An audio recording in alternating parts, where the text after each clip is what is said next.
There we go. They're still here. Hey, greetings and salutations, everyone. Thanks for tuning in to On Air with Walt. I am your host, Walt Lusk, and we are here at UBN Studio with an amazing international guest, Robert Sun, who is the founder, president, and CEO of American Chinese CEO Society. And we're going to have an amazing chat about international relations, how we began, and how things have gone on in China and in the United States. So stay tuned, and you can watch it here at UBN Go, which is ubngo.com, and it's also live on my YouTube channel, On Air with Walt. Just do a search for that on YouTube, and you can watch it there now or later. So without further ado, I want to introduce Mr. Sun. He's amazing guy. We've been having an amazing chat. He's been here between the United States and China for years, as you'll hear. And Mr. Sun, thanks so much for joining us and being on the show. Thank you. It's a pleasure. Yeah, we've been chatting a little bit here to get to know each other before the show, and incredibly connected, an amazing networker, as you'll see, and all that networking has paid off big time. And as he likes to say, you know what, the sun is always with you. And so we're going to hear a little more about that and whatnot. So start with, how did you end up in the United States, and tell about your journey? I know you were involved with the foreign ministry, the foreign affairs in China, and they did not want to let you go. And you ended up here in the United States. Yeah, that was in the 1980. I was working for the Foreign Affairs Office in one of the city called Guilin in China. It's a beautiful city, attracts a lot of visitors from around the world, especially many of the dignitaries from different countries went to visit Guilin while they are in China for business or for government visit. At that time, you travel through Hong Kong. Oh, wow. So you mean you went through Japan. So and Hong Kong, yeah, they were back then. They weren't part of China yet. Right. Hong Kong was like a gateway for the Westerners to go to China. So when I was working for the Foreign Affairs Office, so I met a lot of delegations from many English-speaking countries, including America. And I met a group from Loma Linda Dental School, which is in Riverside County here in Southern California. Yes, and the group was led by Dr. Klooster. He was the dean of the dental school, with about 25 to 30 people in the group. It was called a people-to-people group. And we spent a great time together. Then they liked me, of course, so they invited me to come to study in the U.S. Well, what's not to love, Robert? I mean, you seem to make friends everywhere you go. Thank you. You know, seriously. And one thing I always like to do when I meeting the new delegation at the airport, so I say to them, my name is Sun, and let the sun be always with you. Of course, the sun shines every day. All day. Yes. So I tried to come to the United States after they sent me the enrollment documents for the school at the UC Riverside. Yeah, UC Riverside, yep. For the business, school. And so when I got the document, I was so excited. I couldn't go to sleep that evening. And so the next day, I asked my superior to approve for my, application. And they said, you are very needed here. Too valuable. We want you to way too valuable. Stay, and maybe not right now. So this first year didn't happen. So I waited for the second year, and I got the enrollment paper again during the school, application time. Mm-hmm. And I was so excited again. Mm-hmm. So I went to talk to higher level government leaders in my, office. And the same thing happened. And so I was not able to leave on the second year. Then the third year, again, I got excited because my friend sent me the enrollment document. This time, I went directly to the city mayor to talk to the leader in the, high level government. So you went up the food chain and went over everybody's head. Yes. Yeah. Yes. Yeah. And I tried to, get them to approve for me to leave for this great opportunity. But the city mayor said the same thing. You're too valuable for us. And we would like to maybe send you on the mission for foreign visits. Well, let's take a step back and say, one of the reasons why you were too valuable was what you told me was where you were was one of the most tourist destinations and was a beautiful, beautiful part of China. Yes. So explain a little bit about, how amazing that was and how you were so valuable. And because Guilin is such a beautiful international destination for tourism, and the scenery, of course, #1 in the world. There you go. And so a lot of dignitaries, are treated over there for a visit, special visit. So many leaders of foreign countries go there. So I, worked over there, and I did a great job. Oh, no doubt.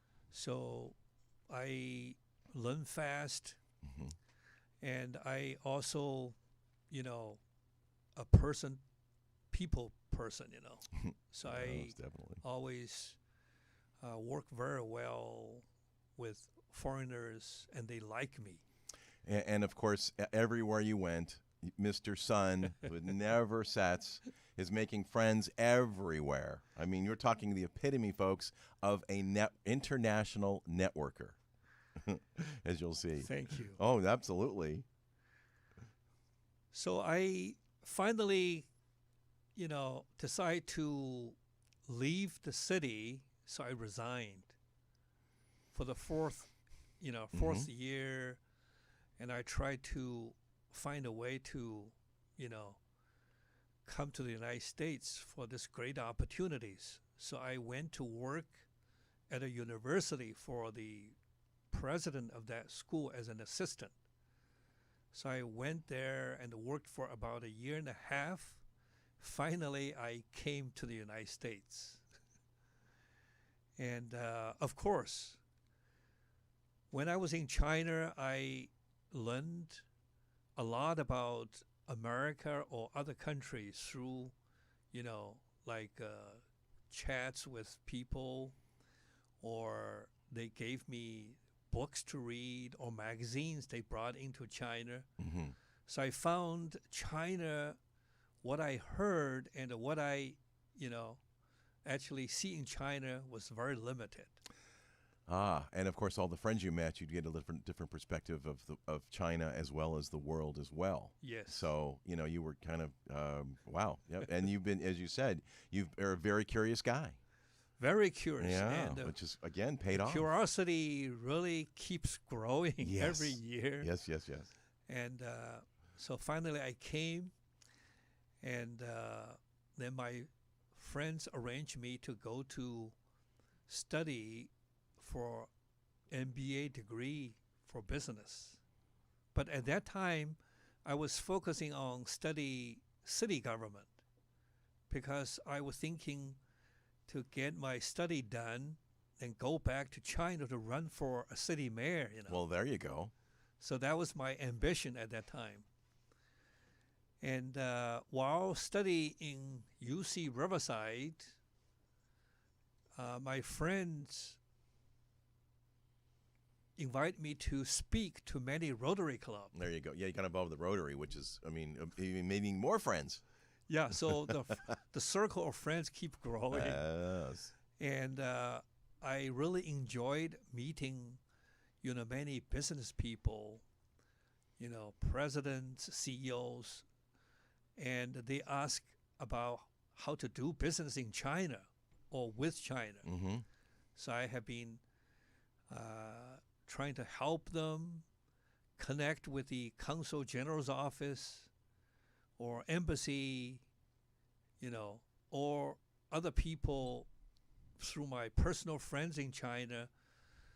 So they got me into, doing some kind of a brokerage for business. Yeah, I was going to say, so through your networking, of course, and your connections, you now are a kind of a broker and a networker and an ambassador of China, and connecting just through your friends and who you knew, people in China with America and vice versa. Yes. Okay, there you go. So at that time, China, was doing business through Hong Kong.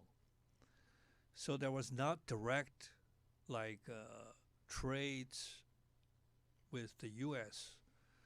So my, support and help to these people was very, very important. Well, it's quite valuable. And remember, this is in the mid-'80s. Yeah. And Hong Kong didn't become done until, was it 1999 or 2000? 97. No, 97. Okay, Yes. yeah, it was the late 90s. Yeah. So through all these years, I keep making more friends. And then I start to take, classes in marketing, stock market, and a lot of things relating to how to do business. And so... Well, there you go. You're getting your sort of your MBA. Yes. Yeah, So in spite of yourself or because of it. Yes. So I start to, to try to do some business. Mm-hmm. So after I got my degree and I found, a position right away with a trading company. Of course you did.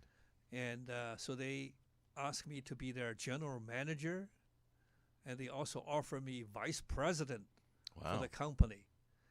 And obviously, the owner of the company wanted to keep me there and to work for them, and they offered me some ownership after about a year. You are popular. And then I realized if I take some ownership of the company, then I would probably have to stay there for life. So I think I want to explore other opportunities. So I declined to take the ownership. Then another company asked me to work for them. It's a medical supply company. So I also tried that company because it's much larger.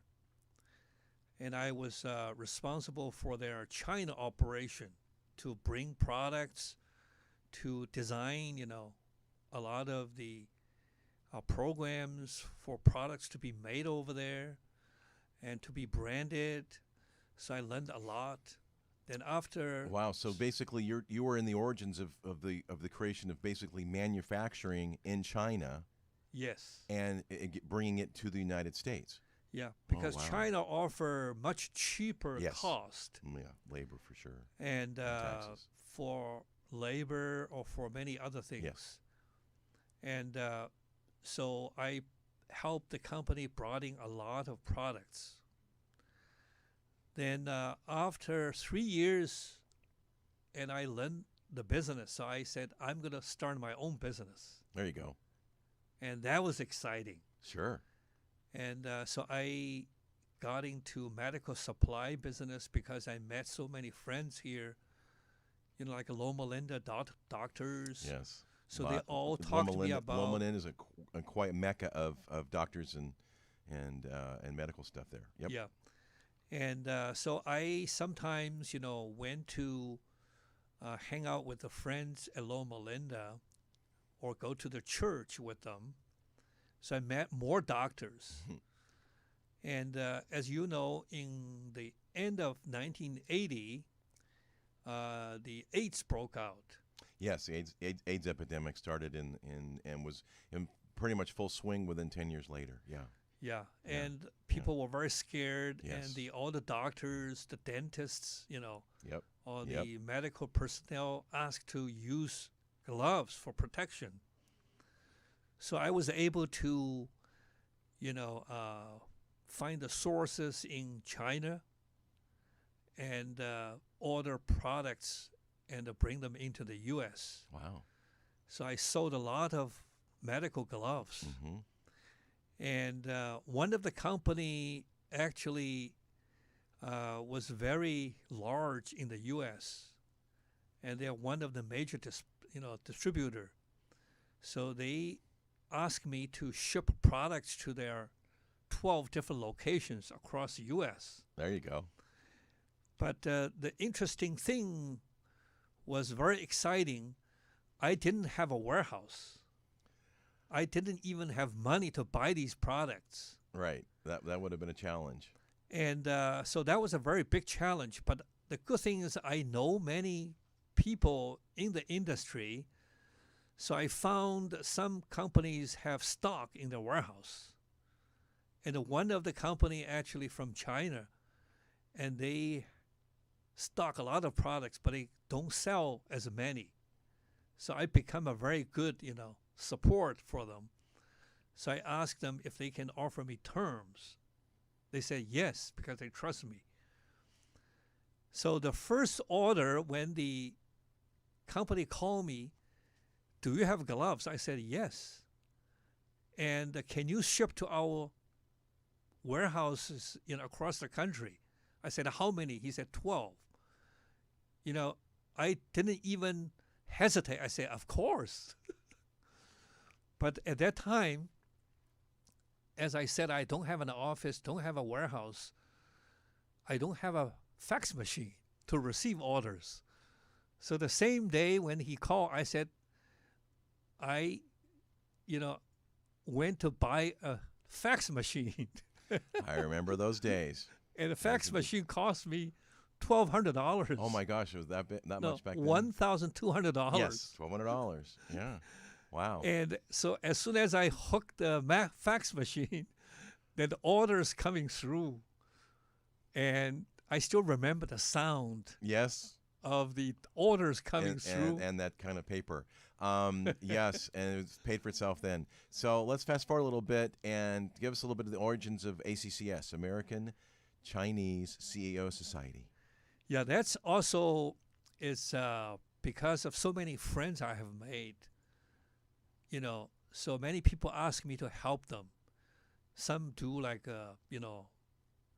textile products or clothing or condoms, Hey, bicycles. Latex all over the place. All different kinds of products. Sure. So I hooked them up with China and even furnitures. So later I said, I'm too busy to get involved with other people's business. So I start to think about getting a organization set up so we can help each other. And of course, before that, I was working with other association and become like a president to serve for different terms. But that was only among the Chinese. So later in 2005, I and a few other friends founded this American Chinese CEO Society. And so we can help more people. Now, you did mention in our pre-show conversations about Walmart, and you helped Walmart basically get into China a little bit before or about the time ACCS started? Yeah, that was in the early 90s. And I met a friend at a wedding who actually more networking. was from Bentonville, Arkansas. Okay. Yes, and for those who don't know, Walmart's international headquarters is in Arkansas. Yes. So I met him, and he actually was a businessman. His name is Fred Keith. Became a very good friend. And then he invited me to, Bentonville, of course. So I met some, executives at Walmart, and his son happens to be one of them. So they show me the Walmart nickel store. What became Walmart nickel store? became a museum at that time. Yeah. Then he also introduced me to Sam Walton.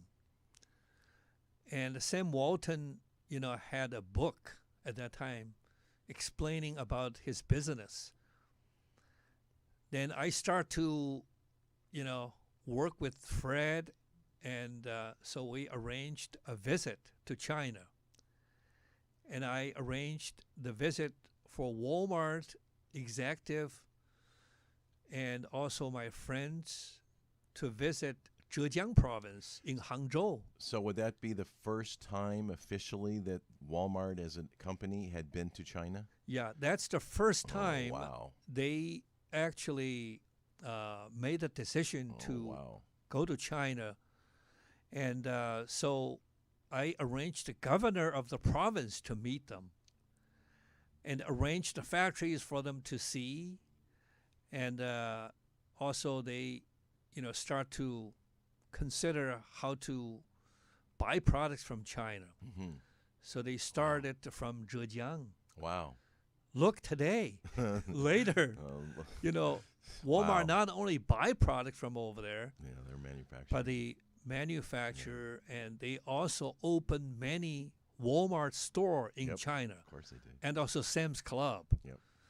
So when you have a relationship, you work at it, and sometimes things can just keep growing to the situation that you never even expected. Yes, I know the feeling. It's happened to me more than once. Now, you also talked about, we can talk about the companies, but you said American Airlines had issues too. They weren't flying to China yet either? Okay, American Airlines was, a situation when they first approached us. They said, we want to join American Chinese CEO Society as a member. And so we said, of course. So when they joined the organization, I asked them how we can help you. You're such a large company, and you're number one, airline in the world. Right. Then they said yes. Then I start to, find out that they have been negotiating in China for opening the terminal for their service in Beijing. But they have been negotiating, talking to China for a long time, and things just do not move efficiently. Then we reached out to China, the Ministry of Commerce, and also my friends in the, aviation industry. So I said, why don't you go with us to China? And because I arranged delegation to go to China every year. Again, you have American Airlines entree to China as their first visit through all of your networking and your friends. No, they probably already been there, but they have been working with the government and the bureaucracy, things like that. So they are not making enough progress to be successful. Yeah. So they wanted to, reach out to us to help them. Because when Americans go to China, they do not socialize as we do. Personal socialize with the friends, because we have friends that we grew up together or went to school together, so we can really, get their help. So when I took a delegation to China, American Airlines sent 3 people, on the delegation with us. Mm-hmm. So every city we go, I ask for the government to arrange meetings for American Airlines with the aviation, people. Right. So after we got involved, and didn't take long, about probably 6, maybe a little over 6 months, then it got successful. Things happened. And so that's pretty quick, relatively speaking. Yeah, so they were very happy, and they arranged a celebration, in China at the Great Wall. That, as you know, Great Wall is such a great symbol for China around the world. Yes, it is. And also had a celebration here. Then Delta Airline also joined us, reached out to us, and they asked me to write letters of recommendation for them, to open airlines service to China as well, early days. And so we helped many different companies and looking for partners in China or how to, cut through the red tape, working with government. Then also in U.S., and my wife likes to go shopping at South Coast Plaza. Well, of course she does. And who doesn't? South Coast Plaza is the largest mall. I think it's still the largest mall in Orange County and in Costa Mesa. Yeah, and they are like Rockefeller Center. And they sell all these, top brands. Yes, they do. On the West Coast of U.S., but they're international. And they receive about 24 million visitors every year. So it's a very large operation. So I went to South Coast Plaza a lot with my wife, and they treat me very nice. So I become friends with the owner, the general manager, and also the director for international and domestic, marketing. And David Grant, the general manager, and also Warner, the international director for marketing and domestic as well. So I take them to China. I take Warner to China to visit. So he likes to connect with the people from China, especially all these CEOs and entrepreneurs, because my organization, American Chinese CEO Society, are many CEO members and the presidents, owners, or executives. And so sometimes we go there, and I send people over there when they come from China, and they really spend the money. And the one interesting purchase was by one of the Chinese businessmen, very successful, and the one purchase using the Union Pay card for $2 million. There you go. So while working with South Coast Plaza, and we talk about how to get more people there from China, and so I reached out to Chinese Consul General's office because I have friends over there. And I said, have you been to South Coast Plaza? And the ambassador said, no, never. I asked his wife. Well, there you go. Got to talk to the wife. And Sure. Then I told them about South Coast Plaza and also our member, And also South Coast Plaza wanted to have a meeting with them as well. So instead of going to their office, I said, how about I invited the Consul General to come to South Coast Plaza? There you go. And then the Consul General said, yeah, that's a good idea. Of course it is. So he came and he brought, the other business counselor actually, and a few other people. So we had a great celebration, the red carpet all the way from the parking lot into South Coast Plaza. And the parking lot goes all around it, too. Yes. So basically, because I went to school in Orange County, I'm very familiar with South Coast Plaza. So you are the influencer that got all the Asians and people from Asia to shop at the South Coast Plaza, because I know there's a lot of stores there that cater to that community.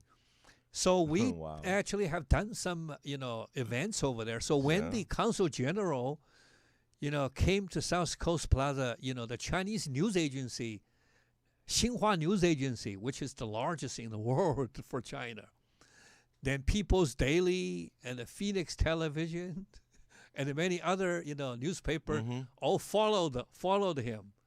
So they really, wrote a lot of articles and publicized South Coast Plaza and also us, ACCS. Then we came up with an idea because Chinese New Year, every year that we people get together. Mm-hmm. So we decide to, work with South Coast Plaza to do Chinese New Year party There you go. over There you go. there at the Jewelry Court, which is a great, venue. I've So, been there. yeah. Yes, there's some amazing jewelers there. Yes. There So are. now we got South Coast Plaza and also many stores. Of course, they all participate. Then we started with a few hundred people every year. Now we gather over 1,000 people on the Chinese New Year for 2 weeks 2 weeks for the opening. Wow.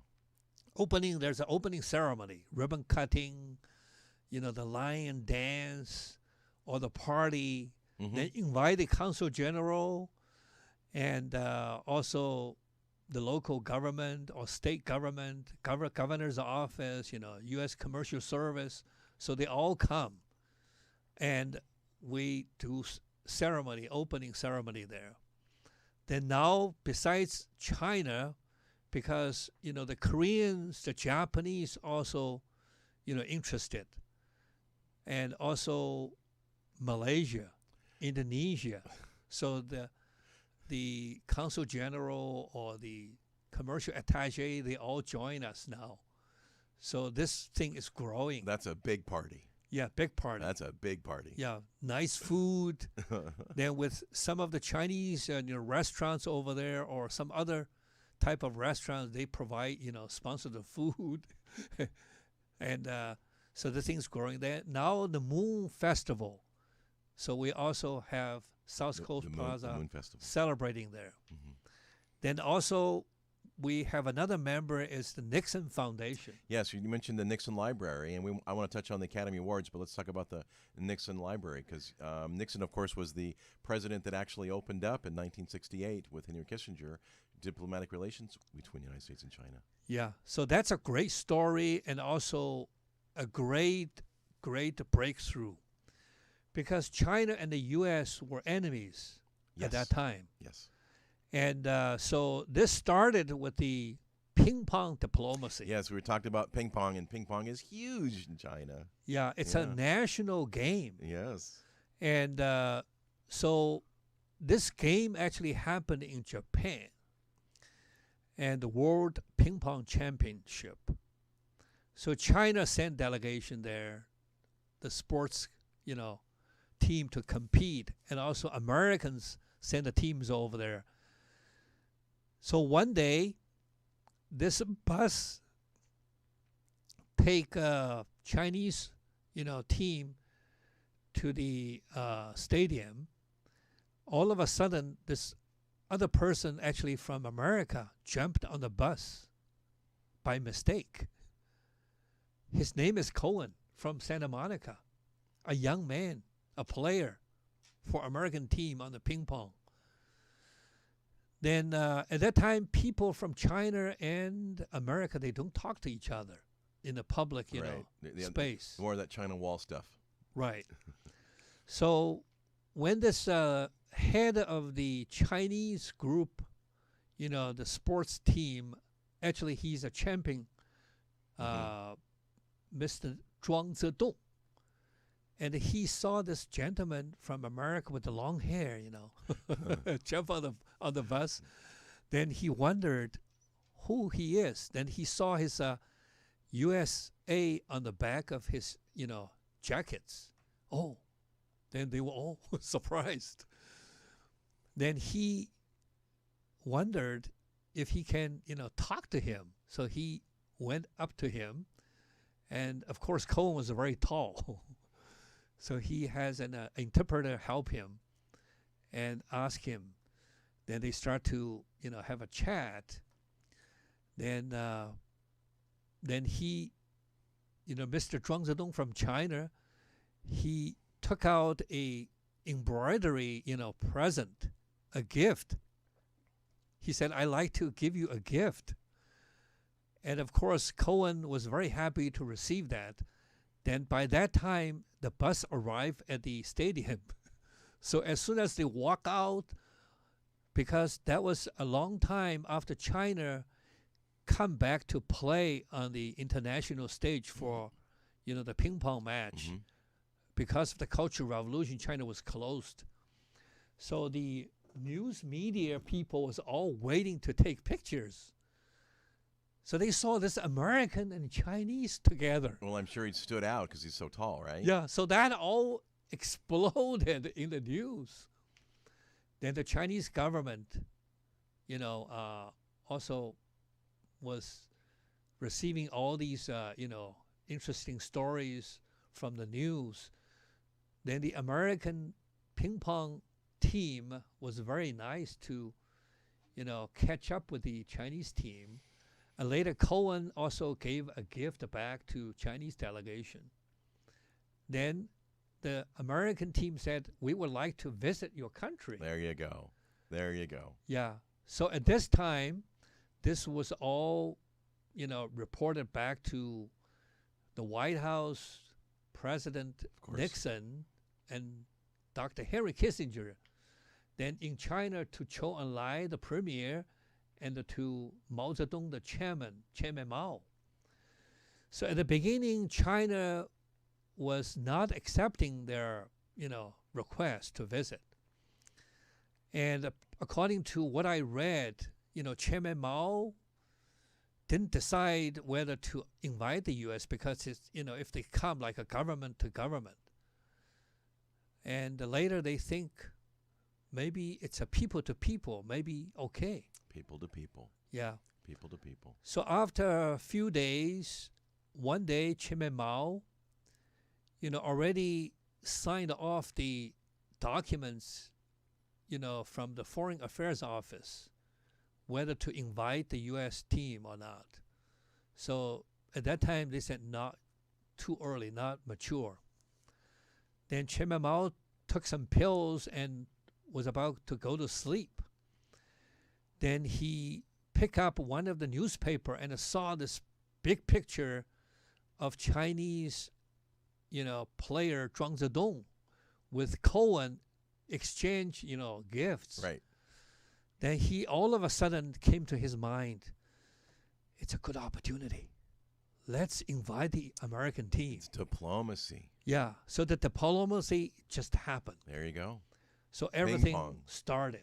And that's funny because if those of you who've seen the Forrest Gump movie, Yes. there's an important scene in there about ping pong, and putting it in more perspective makes a lot more sense. Yes. Yeah. So all this happened. Then it came to this secret visit by Dr. Henry Kissinger. Yes, in 1968. Right. And through, Pakistan.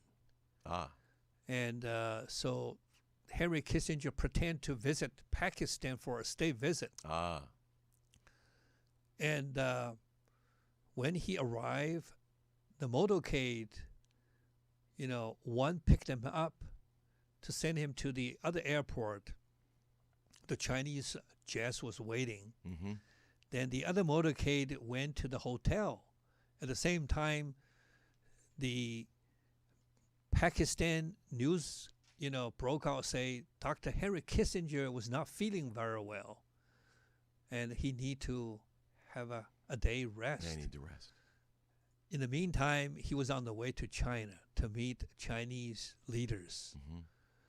So that was very fascinating. And the rest is history. Now, you have gotten involved in the academies and the Oscars because you realized early on that there was a big need for, China to get involved in that regard from an actor perspective. Yes, and ACCS has some members, like a company involved in movie industry, Uh-huh. and also from China and Hollywood. And so one of the company, they do Night of 100 Star at the Beverly Hilton Yes. for over 25 years. Mm-hmm. And so they invited me to one of their event, I think at 2015. So when I got there and I saw all these American movie stars, directors, a lot of them, over probably 600 people there. But I don't see Chinese movie stars. Right. I don't see Chinese movie makers. So I said, why no Chinese? He said, how about you help us? Maybe sell tickets to Chinese. I said, I want to do more than just selling tickets. Right. Maybe we can collaborate, do something. So I met the owner of the Night of 100 Stars, Mr. Walters, and the father and the son. So we talk about this. So we decide to collaborate. They do the Oscar, party, and we do the Oscar after party. Right. Because after party, many movie stars, they try to get to different parties. Right. They're all they're carrying their Academy Awards and they're going from party to party, and it's a party. Yes. So that idea, I thought it was a very brave idea because I'm not in the movie industry. I'm in the medical supply business. So I don't know how to do all this. But anyway, I talked to some of our members like American Airlines, Yeah. South Coast Plaza, and this law firm called MSK, and a few other companies. And they said, we can support you, sponsor Of course. the event, because events like this is very expensive. So we did the first one 2017. 2017. Yeah. Okay. All right. 2017. So that's not that long ago. So I invited quite a few Chinese movie stars and directors from China side. And also we got the American side movie, script writers or stars, actually actors, and the directors. And so they brought actually, couple of them, they won the Academy Awards. Mhm. So they brought the Of awards. course they did. Yep. So we let people take pictures and let people touch them. Got very excited. Yes. So we got this first one very successful, and the ballroom was all filled up with people.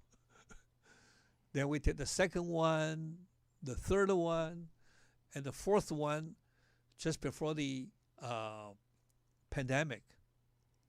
And we got 500 some people to the party.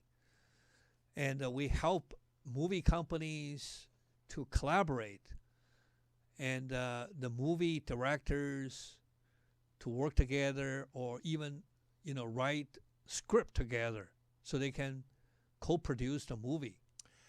And so I also take some people from the Hollywood to China to meet China movie profession people, like studio people or the actors. Actually, we went to visit Shanghai Movie Festival. Wow. With some of the people from here, and they all opened their eyes. Wow, China market for movie, incredible. Yes, it is. It's a big market. And so this gentleman, Mr. Wang Jianlin, who actually bought AMC, this company called Wanda, and their American company, in Los Angeles and also Chicago, became our members. So they came to sign 11 movies. That's 2016. Mm-hmm. So we helped them organize the big event at the Los Angeles, museum. And there were so many people from Hollywood wanted to get into the event, but not enough space. And we got 600 people. And I heard there were probably 700 people were there, or even 800 people were there. It's called standing room only. Yes. So in the time we have left, we've only got about 5 minutes. I wanted to talk a little bit about ACCS specifically. So maybe just a couple of big successes, even though you've had some amazing ones, and a little bit about the future and how folks can get involved. Okay. ACCS is still very active. Actually, we have grown tremendously. We started here in Los Angeles in Southern California. But now we have built chapters in about 20 more cities, major cities in China, Wow. like Beijing, Shanghai, or Mhm. Shenzhen, or Shandong province, Jiangsu province along the coastal area, or even inland. Then we also built some chapters on the U.S. East Coast, like Florida, New York, Washington, D.C., Boston, and it's all organic growth. Well, our whole conversation has been about how you've done everything organically. So Yes. that doesn't surprise me in the least. Yes. Yeah. So I'm very proud. And so right now, the U.S. and China relationship is not at the best time. Yes, the last few years have been a challenge. Yeah. So again, from the business point of view, we just want to help a business to, reduce costs and to benefit the people, either China or U.S., because right now the inflation is pretty bad. Yes. And we all pay more, from our own pockets for Christmas, holiday gifts, even daily necessities. So when Donald Trump, add the duties over like a 25%, Yes. to Tariffs, all the tariffs. tariff, Yep. for the Chinese goods to come here. To be honest with you, from my personal experience, China side is not really paying this duty or the tariff. Mostly out from American consumers, because I import products from China, and so when this tariff is is levied, so I have to talk to my distributors, people who buy products from us, to share the duty or the tariff for this 25% addition. So they have to take it and they to raise the price Yes. to their consumers or to their dealers. So it's all not good situation. So we hope we can work things out and help both China and the U.S., especially the people, the business people, to grow our business and only open the doors for the free trade that we are getting the efficiency of getting the products. Now, also the problem is all this logistics, and then not enough, vessels coming this way or the containers going that way. Mm-hmm. So it's messed up. The harbor in Long Beach or Los Angeles, because there are many ships anchored outside. There are 100. There's at least 100, 150 ships, I believe. 70 to 100 plus 125 Yes. ships out there that are just, and I've seen them along the coast here, that aren't able to enter the port. Yeah, that's very sad. It's very sad. And Very sad. so all these things that we try to do, China and the U.S. have differences, but I'm glad to see the leaders, sometimes they get together and discuss and talk. And personally, I have met the Chinese president, Xi Jinping, few times. And he's a solid guy. Yes, he and is. Also, Yes, he is. And also, President Biden, I met him while he was accompanying, Xi Jinping to Los Angeles for the visit when he was the vice president. And they all decent people. And they have personal relationship because they spend, times together when Right. both of them travel in the U.S. for over a week on the personal visit and the government visit. And when President Biden visited China and for a week, and Xi Jinping, the president, vice president at the time, accompanied him for 7 days as well. Wow. So they had a personal relationship. Right. So that, I think, is very important. And to continue the personal relationship, since we are out of time, how does someone get involved with or learn more about and getting hold of you and ACCS, American Chinese CEO Society? Yeah, we have a website, www.american-chinese.ceo.org. And if you want to send an email to me, my email is Robert SACCS@gmail.com. There you go. So that is a little bit of our story about Robert Sun and American Chinese EO Society and the impact he's had in amazing ways in his networking on doing things. And you have tuned into Walt. This is Walt Lusk, and it's On Air with Walt, and we're here every Thursday here at UB & Go at 6 p.m. Pacific. I'll get it. And so stay tuned. Next week, we're going to have an amazing guest, Repo Rick, who is an amazing boxing mentor and promoter, and his byline is, if you don't know Repo, you don't know boxing. So stay tuned for more next week, and thanks for tuning in, and God bless everyone. Until next time.